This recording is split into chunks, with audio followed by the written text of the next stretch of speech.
honestly, I'd be shocked if it's anything under. What's up, guys? Everybody good? Could you take a step to right? Sure. Thank you.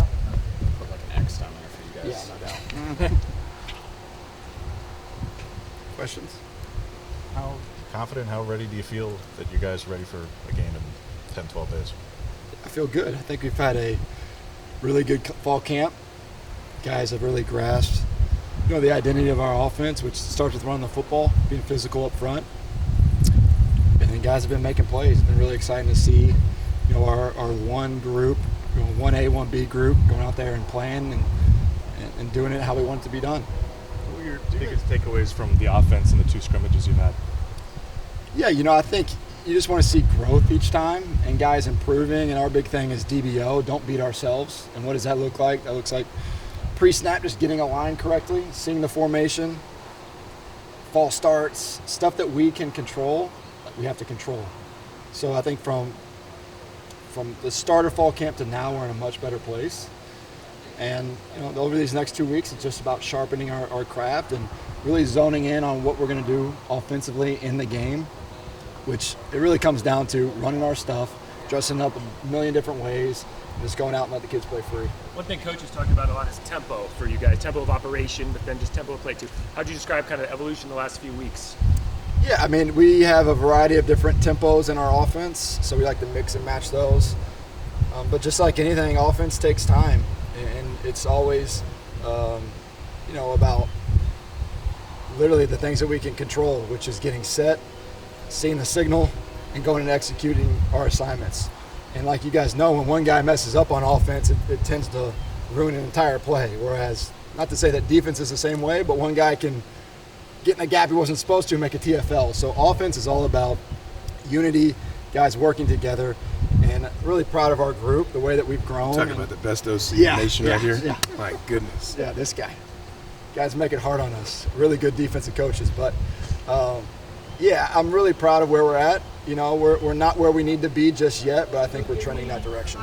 Do you have a goal in mind for the amount of plays that you want to get off on a per game basis, or does it kind of depend week to week?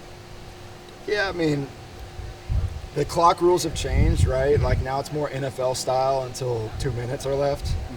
So I would imagine college football, there's going to be less plays. Honestly, I was kind of wondering that the other day. Will there be less points scored because of the clock rules? Like on first downs, the clock's going to keep rolling. So it'll be interesting to see where we're at. I mean, you always like to get in the 80 range, but that's, that we'll see how it goes. Do those clock rules impact your coaching style at all, or kind of how you, go about the game? Not really. We just have to educate our kids on what is happening and how the clock isn't stopping on first downs, and when the clock rules change or go back to what we're used to is inside 2 minutes, right in the end of the first half and second half. So it shouldn't affect too much. I just think the games are going to be shorter. Are there other fundamental numbers you look at, whether it's yards per play or points per possession, that you think really are illustrative of success? Yeah, I mean, anytime you're,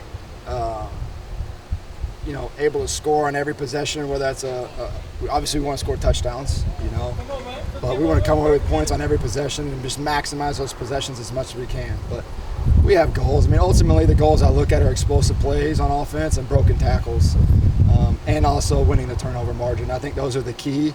All the other stuff is really good. I mean, I think some of it's, maybe overthought. Obviously winning's the best, but to me, being a great offense is about winning an explosive play battle, stopping explosives on defense, breaking tackles on offense, and then turnovers, right? That's going to kill you. What's your most important measures for success at quarterback? Some guys are efficiency, other guys talk about QBR, other coaches don't even know what QBR is.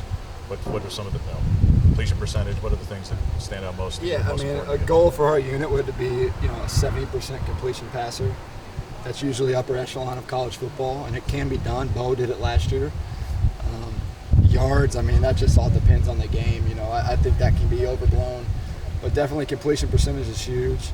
And then obviously touchdown to interception ratio is a really good stat to look at. But ultimately, are we moving the ball? Are we being efficient offensively? Are we scoring points?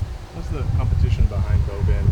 Ty's been here longer. Does he have the upper hand because of that? Just kind of give us a sense of that. Yeah, I think it's been really good. It's been really healthy. That room pushes each other. Ty's obviously experienced in this offense, in this conference. He's seen a lot of ball. He's extremely intelligent.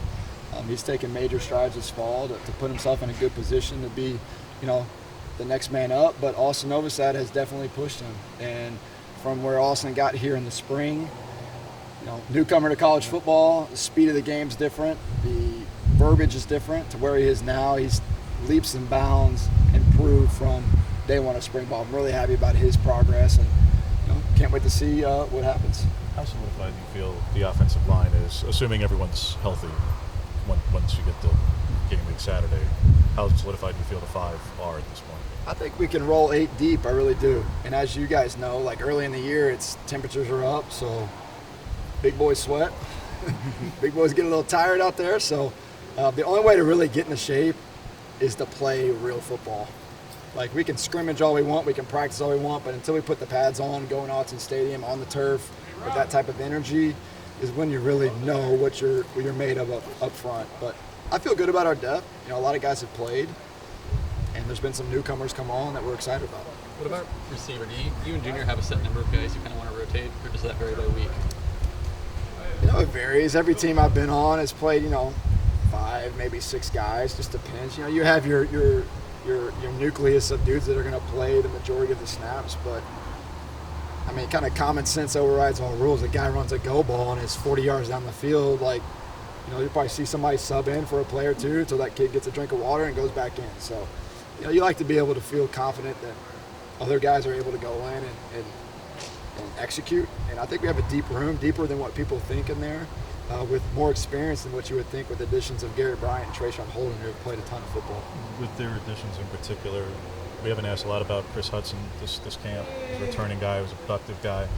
What does that competition at Z look like, and how do you go about the turn? Is it, to you, for receivers, is it best 3 regardless, or do you want best X, best Z, best slot? We always want to try to put our best players on the field and manipulate personnels and formations to get them in a good spot. But like I said, I think that is a deep room, and Chris has a ton of experience. He's made a lot of big plays.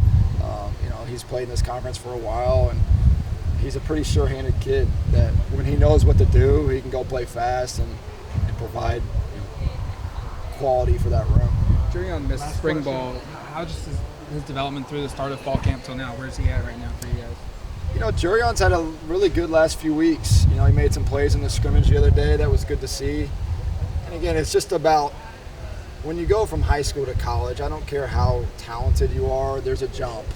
You go from you being the grown man on the field, and now there's literally grown men, 22 and 23-year-old men out there. It's not young guys, right? So the game hasn't totally slowed down for him yet.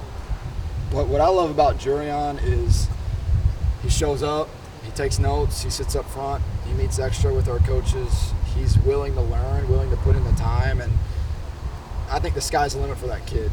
I really do. I mean, what is his role going to be initially? That's time will tell, but there's a long season ahead, and just excited about him and his development. Thanks, Coach. Yep. Thank you, guys.